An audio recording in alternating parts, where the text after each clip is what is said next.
इथल्या जवळून वाहणाऱ्या नद्यांना पूर आल्यानंतर पुराचं पाणी ओसरल्यानंतर काय परिस्थिती आपण पाहिली। संपूर्ण मावळामध्ये पावसाचा जोर कायम आहे, त्यामुळे धरणातील पाणीसाठ्यात मोठी वाढ झाली आहे।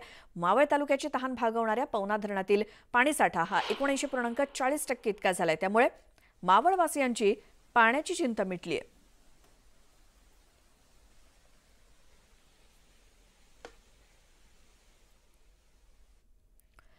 तर मावळ तालुक्यातीलच मुसळधार पाऊस आहे आणि त्यामुळे कासारसाई धरण 95.12% भरलंय।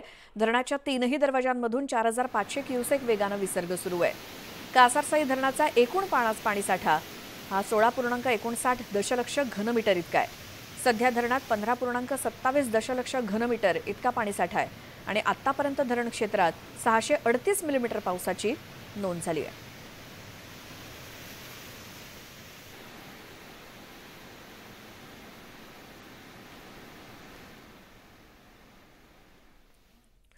आता कोल्हापुरातल्या पावसाचा आढावा घेऊयात। कोल्हापूर शहरामध्ये महापुराचं पाणी शिरायला सुरुवात झाली आहे।